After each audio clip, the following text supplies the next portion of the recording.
मंडळी, मुंबईतील Parel ST depot बाहेर सुरू करण्यात आलेली राज्य सरकारची शिवभोजन थाळी योजना ही प्रत्यक्षात बंद असून त्या जागेवर ठसका नावाचं एक रेस्टॉरंट सुरू असल्याची धक्कादायक बाब उघड झाली आहे. MSRTCनं ही जागा मार्च 2021 मध्ये माजी आमदार सदा सरवणकर यांची पत्नी राजनंदा यांच्या नावानं असलेल्या चॅरिटेबल ट्रस्टच्या हिरकणी महिला बचत गटाला दिली होती. हा करार 6 मार्च 2024 रोजी संपुष्टात आला, पण त्यानंतरही या जागेचा व्यावसायिक वापर सुरू असल्याचं तपासात उघड झालं.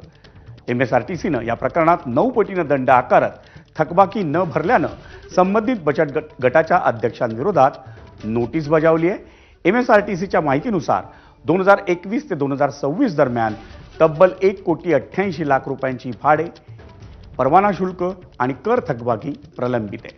सरकारी कल्याण योजनेच्या जागेचा गैरवापर झाल्यानं हे प्रकरण चांगलंच तापलंय.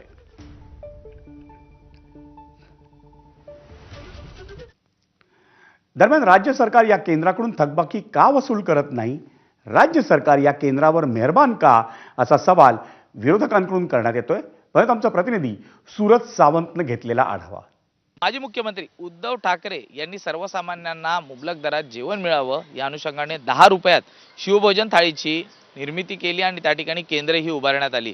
त्यानुसारच परळच्या डेपो बाहेर आपण पाहिलं तर हे केंद्र हिरकणी महिला बचत गटासाठी देण्यात आलं होतं, ज्या ठिकाणी शिवभोजन थाळी ही दिली जाणार होती अवघ्या 10 रुपयात. मात्र आपण पाहतोय तर त्याचं कालांतराने रूपांतर झालंय, ते म्हणजे ठसका मालवणी कोल्हापुरी रेस्टॉरंटमध्ये. आता या हॉटेलची जी थकबाकी आहे ही जर आपण ऐकली तर नक्कीच चक्क व्हाल. 1,88,00,000 ही थकबाकी असल्याचं सांगितलं जात आहे.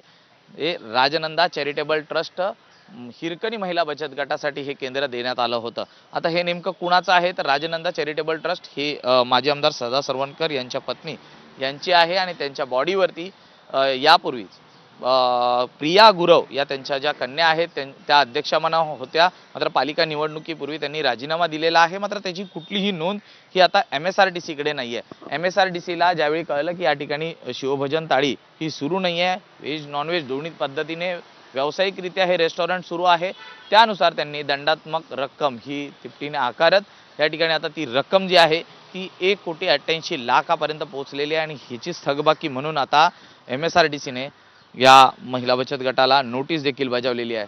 आता यानंतर काय नेमकी कारवाई होते हे पाहणं महत्त्वाचं आहे. मात्र विरोधकांकडनं आता सूर आवळत या केंद्रावरती अशा कशा पद्धतीने सरकार मेहरबान का, असा सवाल देखील आता उपस्थित केला जात आहे.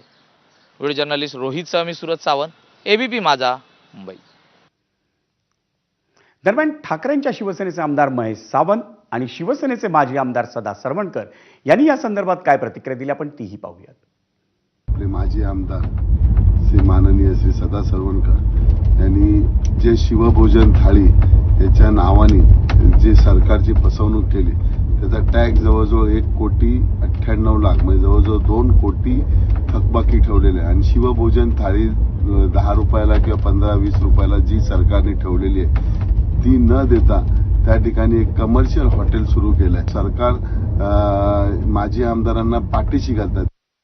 शिवभोजन आजही चालू आहे आणि शिवभोजन ही सरकारची योजना आहे, त्यामुळे जर सरकार दरबार इथे गेले तर त्यांच्या लक्षात येईल शिवभोजन आजही चालू आहे. फक्त तिची संख्या ही अतिशय कमी आहे आणि त्यानंतर मग एवढं जर भाडं भरायचं असेल तर ते कॅन्टीन स्वरूपात चालू करावं अशा प्रकारचं बचत गटाच्या मनात आलं आणि त्यांनी नंतर ते चालू केलेलं आहे. ST महामंडळाची सुद्धा सहकार्य मिळण्याची गरज आहे. मी अपेक्षा करतोय की ST महामंडळाने जर सहकार्य केलं तर ते सुरळीत होईल.